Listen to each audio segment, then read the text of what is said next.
On a quiet mountainside, Jesus looked at the crowd and spoke words that still shake eternity. Faces leaned forward. Some were curious, some were confident, others were completely unaware. Then he said something terrifying. "Not everyone who says to me, 'Lord, Lord,' will enter the kingdom of heaven." Imagine calling him Lord, yet never truly belonging to him. Imagine praying, singing, attending gatherings, yet being unknown in heaven.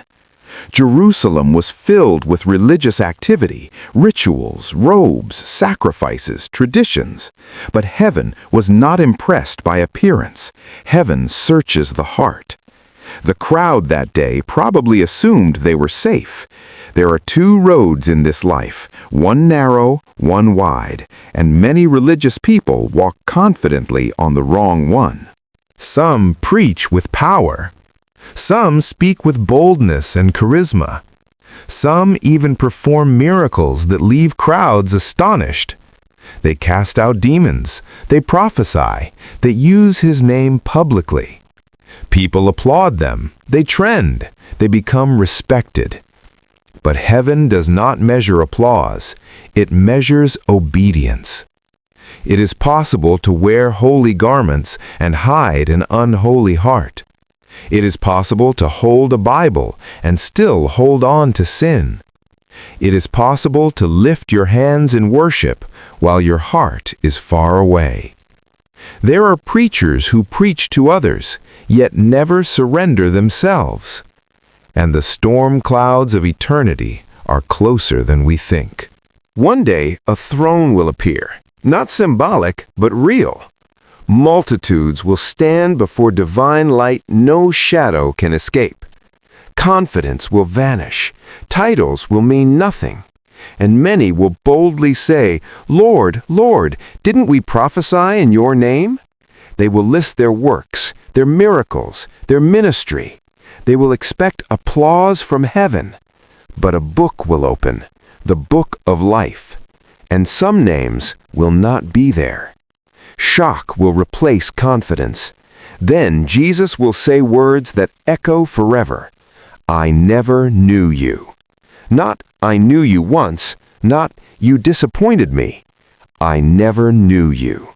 Not rejected for weakness, but for lawlessness. True faith is not loud. It is obedient. It is washing feet when no one is watching. It is reading scripture when no camera is recording. It is giving quietly without seeking recognition. It is loving Christ more than platform, position, or praise. It is kneeling when pride demands you stand. It is repenting quickly when conviction speaks. It is allowing God to break what you refuse to surrender. The narrow path is not popular, but it is pure. The cross is not comfortable, but it is necessary. Salvation is free, but surrender costs everything. God does not want your performance. He wants your heart. Jesus is still knocking, not at church buildings, but at hearts. He is not asking for perfection. He is asking for relationship. He does not want fans. He wants followers. Look at your life carefully. If today were your final day, would he know you? Not know your church attendance, not know your posts. Would he know your surrendered heart? Have you truly repented, or just repeated prayers? Have you obeyed in private, or performed in public? Heaven is not entered by reputation. It is entered by relationship. Today, choose the narrow road. Choose surrender. Choose obedience.